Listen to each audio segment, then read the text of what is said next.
Hello, my name is Dr. Michael Hansen, and I'm coming to you today to discuss the pediatric underbite.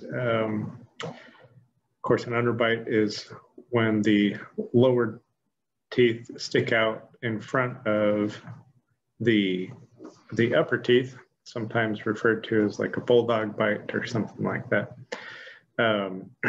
And I wanted to talk about correcting those pediatrically. From a craniofacial orthopedic standpoint, we like to tackle those just as soon as we see them, as soon as we think the child can tolerate intervention.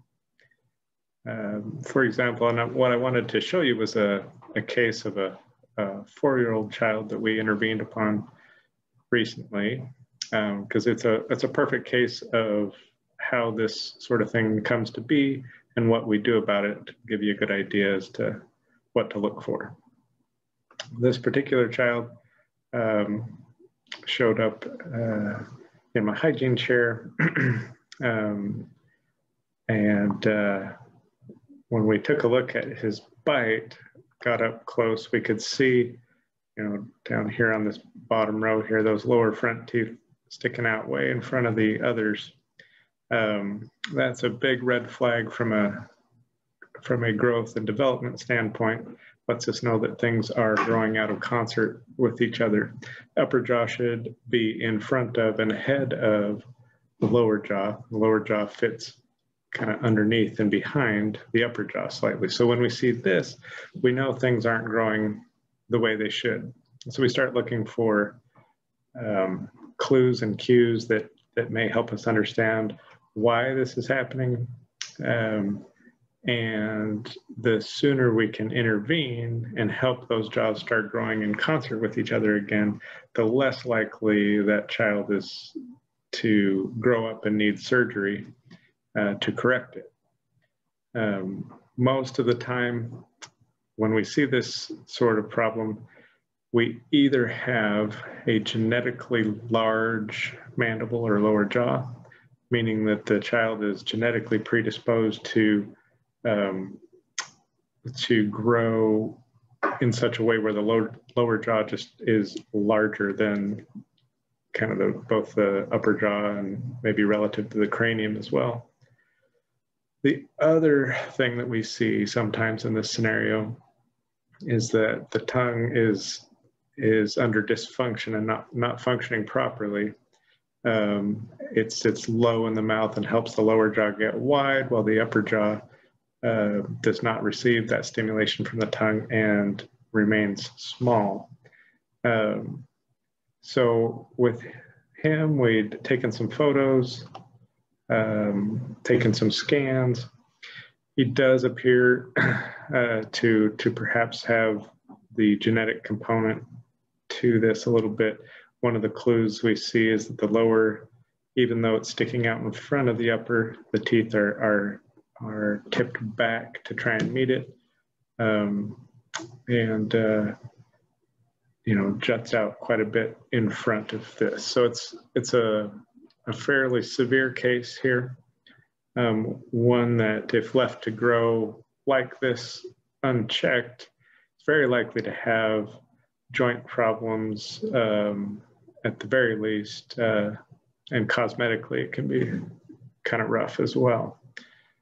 So we take an x-ray to evaluate the skeletal structure, make some measurements, mark out landmarks on the skull itself, transfer those to paper and measure them so that we can understand how the upper jaw and the lower jaw relate to each other.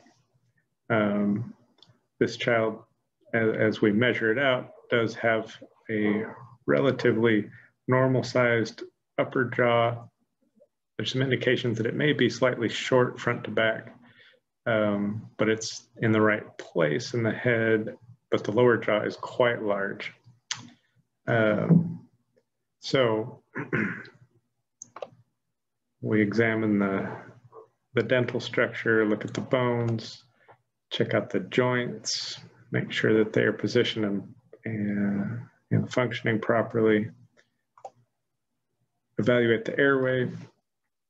And, you know, we do see some restrictions here to some degree, but not too bad. But here's a clue about this profile x-ray does show the tongue position and that it is sitting a little bit low. We shouldn't see this dark ring up here above the tongue. So we'll come back to that momentarily, but when we take the bones out of the way and evaluate the airway, tonsils are a little swollen, and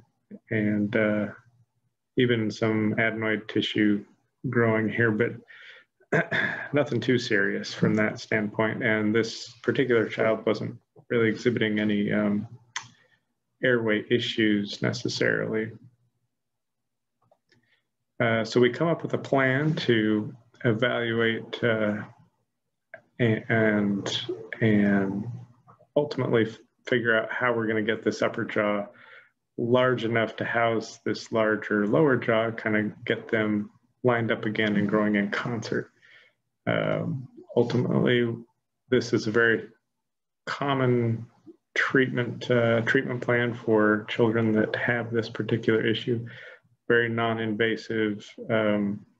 We make a upper removable appliance that can be directed and has gears in it that will help expand and grow the upper jaw to a larger size. We have hooks here that we can place rubber bands on that at night can hook to a pull forward face mask while we are at night while he's sleeping and growing, pulling that upper jaw forward to help open up the airway and get the maxilla or the upper jaw in front of and ahead of the lower jaw so that they can continue growing together again. On the lower, we'll cement a little retainer. It doesn't come out until we're finished with treatment and we've got the upper ahead of the lower. That just helps the lower not continue to grow and outpace the upper while we're helping it grow. With this child, we went through 4 months of treatment, 4.5, I believe, and ultimately ended up with a larger, wider arch, pulled forward enough to completely house the lower jaw. Midlines line up, good overjet or overlap on either side and in front. And so we've accomplished our goal at this age to get the relationship back together. And ultimately, he went from this underbite to a more balanced relationship using this appliance here. And of course, now he's, like I said, able to continue to grow more correctly. Joints are gonna continue to grow in the correct orientation and function well. Airway is gonna be more open as they continue to grow. So one more bit of investigation here reveals some tongue range of motion limitations. And so besides the genetic component for him, he also does have a tongue tie. This little cord underneath the tongue is too restrictive and doesn't allow proper tongue function and good palatal seal.